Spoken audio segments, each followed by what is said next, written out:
Hello everybody, this is Dr. Weber. We're going to be talking about understanding nutrition, food, energy, and carbohydrate requirements.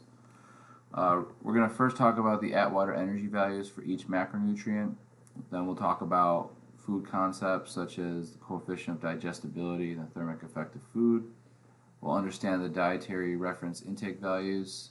We'll talk about the different carbohydrates and their impact on health and performance. We'll talk about how sugary and processed carbohydrates create metabolic disruption. We'll understand the concept of glycemic index, loading and response, understand proper meal timing to optimize blood sugar regulation. We'll identify the impact of inadequate carbohydrate on health, protein sparing, and performance. And we'll identify appropriate carbohydrates intake based on activity levels. So, energy. The first scientific law of thermodynamics, known as the law of conservation of energy, states that energy cannot be created nor destroyed. When humans eat plants or animals that consume plants, the energy transfers from one organism to another. Okay? In most cases, human energy originates with plants, which derive this power from sunlight, water, and carbon dioxide in the process of photosynthesis. Okay? The energy conveyed through food represents a form of heat energy measured by a unit called a calorie. A calorie represents the amount of heat required to raise the temperature of 1 gram of water 1 degree Celsius. So we have calories in the form of chemicals or carbohydrates, fats, and proteins. And the body uses ATP or energy to metabolize the food to create energy. This energy creates chemical waste in the form of carbohydrate or in the form of carbon dioxide and water through heat. So energy conversions in humans is we eat plants. Plants come from the sun, or we eat animals that eat plants. So regardless of where we get our food from, it ultimately derives from the sun, which gives the plant food, which gives the animal food or the human food. We break it down. This is currency, calories in, calories out, and then in the form of carbon dioxide, water, and chemical waste is what is left.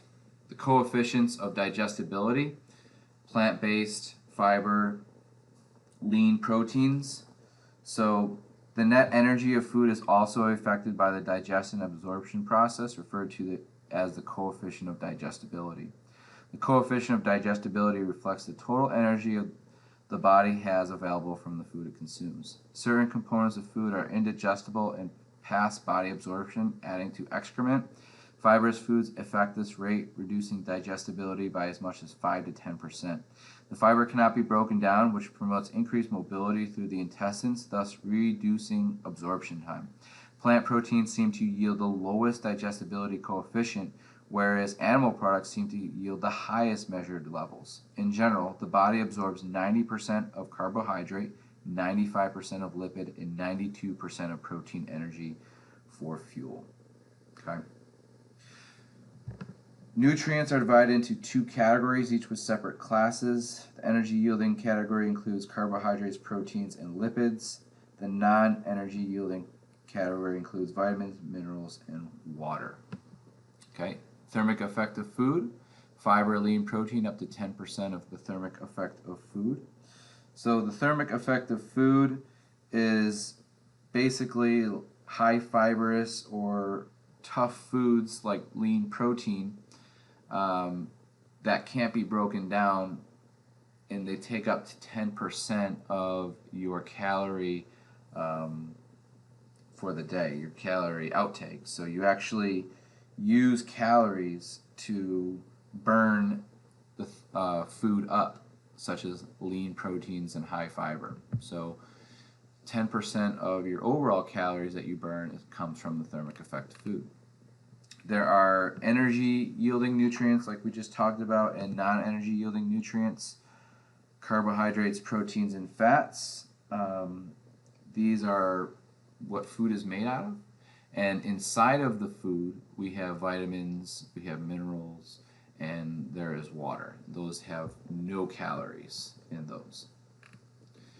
The Atwater energy values, so carbohydrates, they have 4 calories per gram. So if you had a 20 carbohydrate gram banana, that would be 80 calories from carbohydrates. You have protein, which is 4 calories per gram. You have fats, which is 9 calories per gram. So if you have 10 grams of fat, that's 90 calories.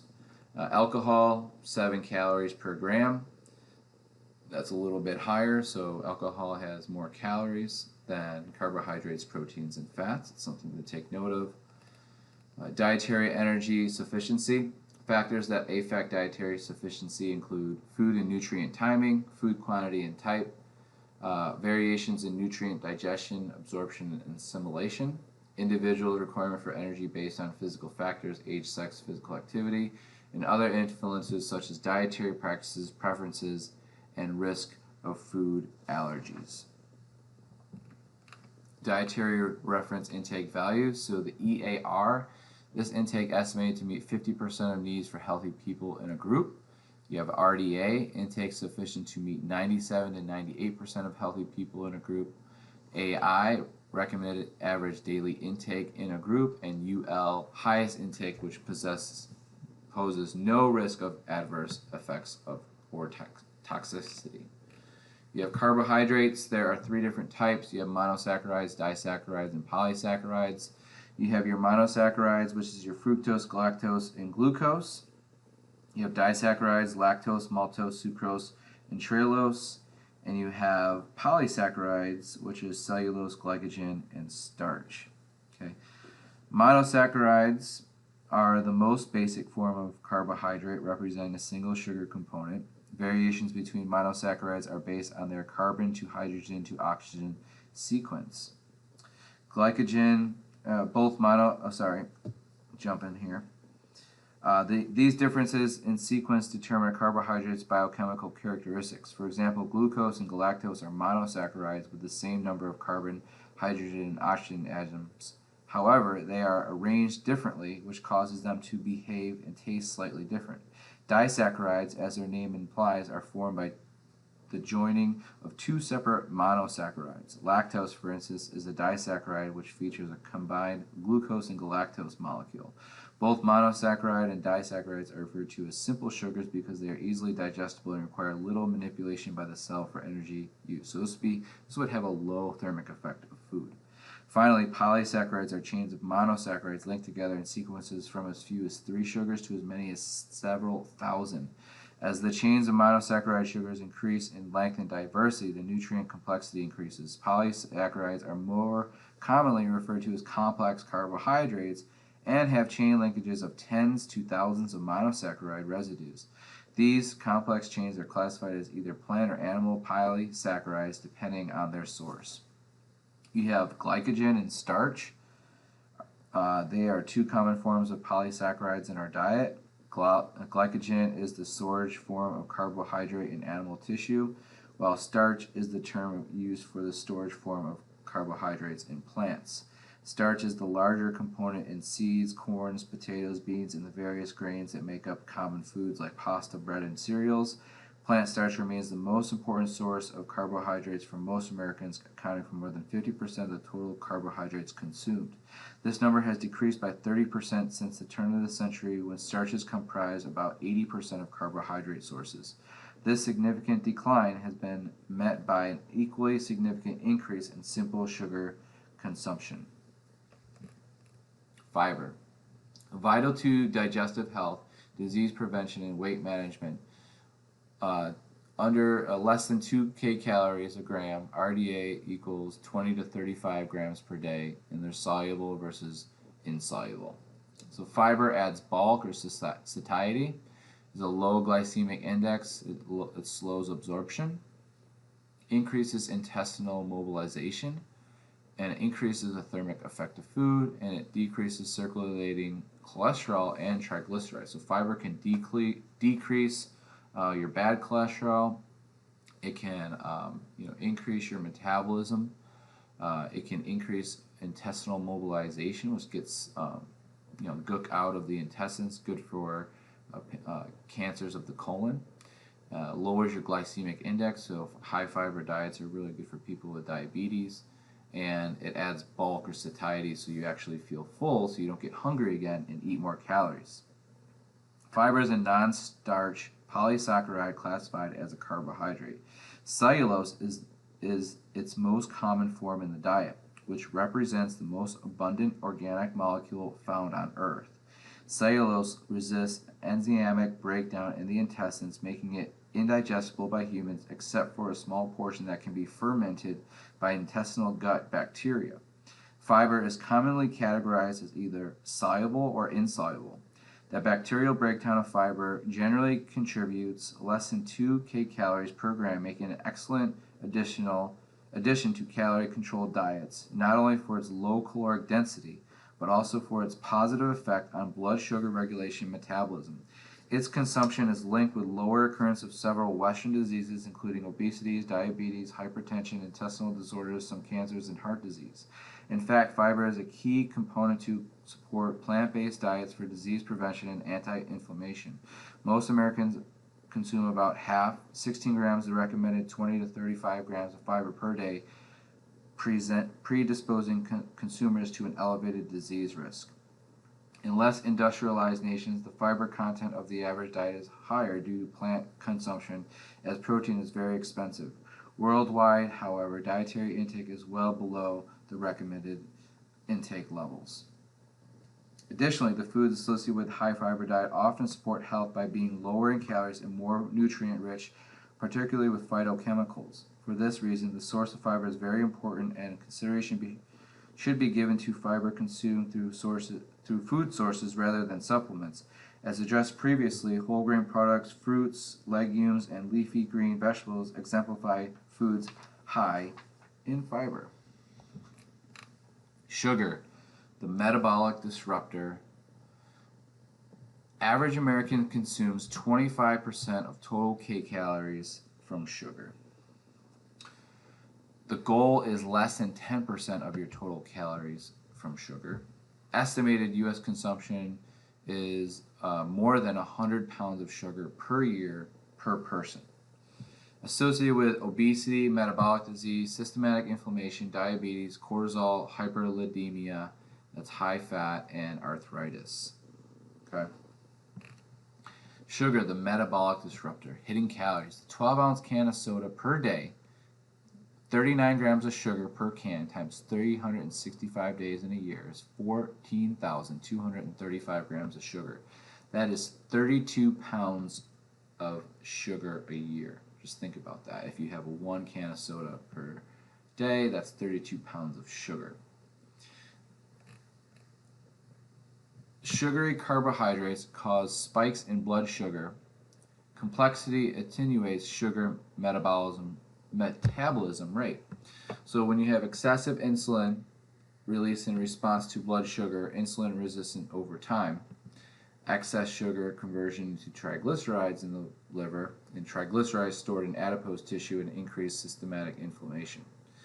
So when you have excessive insulin release in response to blood sugar, you're going to have insulin resistance over time.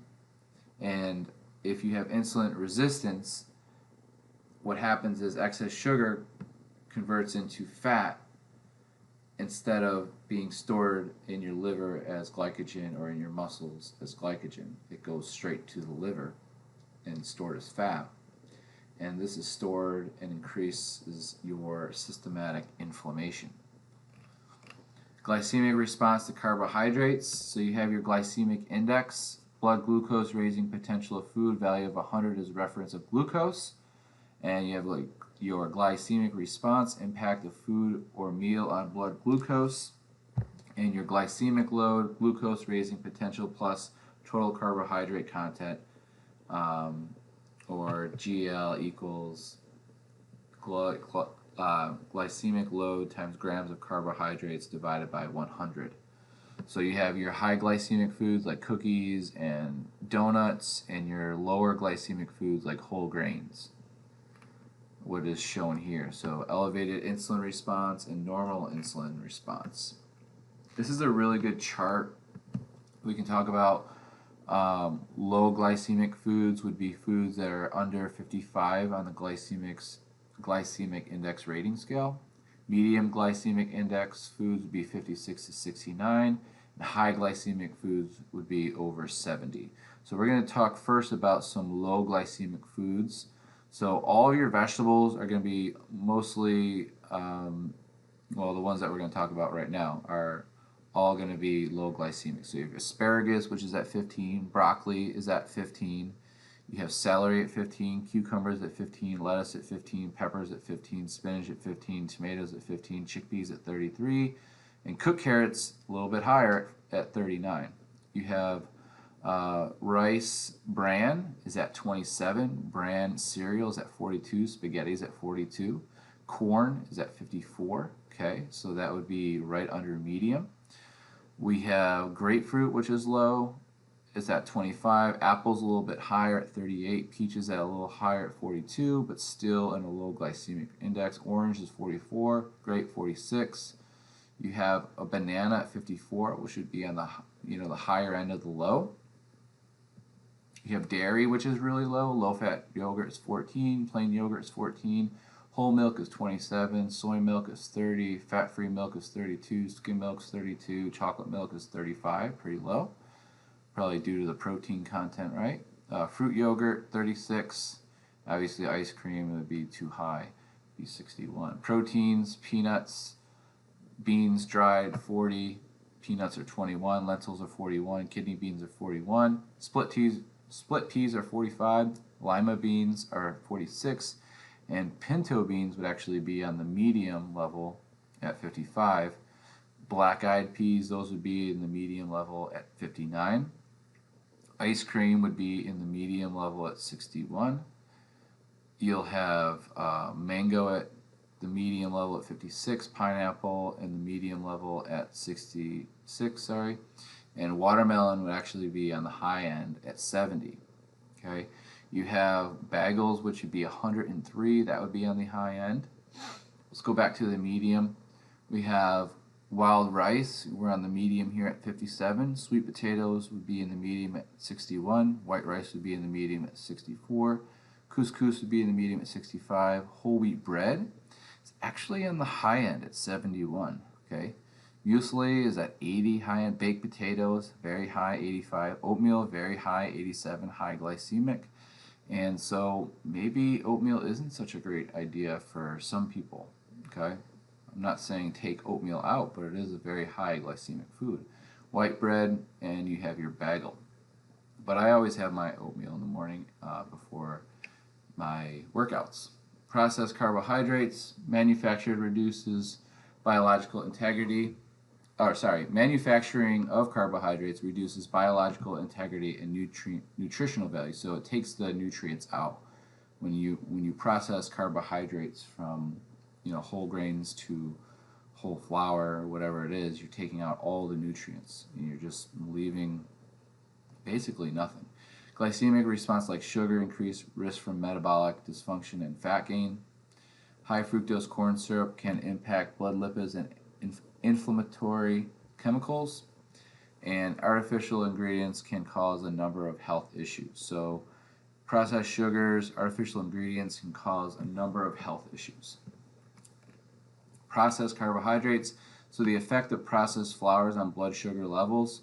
You have cracked wheat, which is pretty low, coarse flour, which in the middle, and you have fine white flour, which goes all the way up to 120. Okay, so your blood sugar levels go all the way to 120. Remember, 100 is, I think that should say 100. I'm not sure why it says 199. That might be a mistake. But if it goes up past 100, it's a little bit too high. Okay, so blood sugar levels over the time of 120 minutes. If you look at cracked wheat, it goes up to 60 in about 40 minutes, and then by 120 minutes, it's almost back down to 0. Okay, in the first 10 minutes, cracked wheat only goes up to 20, whereas in the first 10 minutes of fine white flour, that goes up to 30. In 60 minutes, fine white flour goes to, In 20 minutes, fine white flour goes to 60. In 20 minutes, whole wheat goes to 40. In 40 minutes, fine white flour goes up to 120. 120 you'd get on your blood sugar level after 40 minutes of consuming white flour, whereas your blood sugar levels would be at 60 if you had eaten cracked wheat or whole wheat, something in the middle. But we're just really comparing fine wheat flour and wheat. And then over that 40 minutes, that's the peak of the cracked wheat, whereas that's not even the peak. It stays at 120 for 20 minutes from 40 to 60. And then it slowly goes down. So we see that processed flours have a high impact on blood sugars. So poor meal timing equals chaotic glucose dynamics. So you have, let's just pretend we have breakfast at 470 calories. You're getting hungry, and you have hunger, the need, at 250 calories you need, but your appetite, if you keep waiting, psychologically, is a perceived need of 1,000 calories. And so you eat 1,000 calories for lunch, and you're not hungry for a while, and the same thing happens. You forget to eat, you get real hungry, and you eat a huge dinner, and then you have a snack, and your blood glucose levels are going all the way up, all the way down. Okay, so you want to try to minimize your appetite by reducing your hunger, and those are two different things. Okay, when you're hungry, you need to eat. When you have an appetite, you're past being hungry. So that's why it's important to keep your satiety low instead of super high, because you'll end up having poor meal timing, which will cause chaotic glucose dynamics. Inadequate carbohydrates, so low carbohydrate diets reduce performance and immune function. Loss of the protein sparing mechanism and catabolism reduce fat use, ketoacidosis risk. Okay, so you have some risks associated with low carbohydrates. Carbohydrate availability affects more than energy output alone. It also affects metabolic biochemistry. When carbohydrate consumption is reduced through any of the following means, the body reacts to compensate for the deficit. Poor food selections, high protein diets, reducing energy intake, starvation or fasting, intentional carbohydrate restriction. Reduced glycogen reserves and low plasma glucose concentrations trigger glucose synthesis through a process called gluconeogenesis in the liver and to a lesser extent in the kidneys. The primary carbon skeletons used for gluconeogenesis derive from pyruvate, lactate, glycerol, and amino acids alanine and glutamine. These molecules are rearranged to form sugar to fuel the body's need. The gluconeogenic conversion steals substrates from the blood that have been liberated from lean mass, broken down proteins from muscle tissues, and fat mass to augment carbohydrate availability. Normally, the body has natural protein-sparing mechanisms maintained by an adequate consumption of carbohydrates and calories, but restricting carbohydrate availability alters this typical state. Gluconeogenesis at the expense of bodily protein. Inadequate carbohydrate intake is detrimental to performance. You have sustained low glucose levels will result in protein sparing loss. Okay, neurochemicals and hormones will shift, which will cause protein deamination, which will cause gluconeogenesis, which increases blood glucose, which has an effect on the brain. So these are all bad things. So you want to make sure that you have carbohydrates, or gluconeogenesis will occur at the expense of bodily protein. Carbohydrate needs dictated by activity, intensity, and volume. RDA, recommended daily amount, equals 55 to 60% is high for most individuals due to lack of activity. So more activity equals more carbohydrates.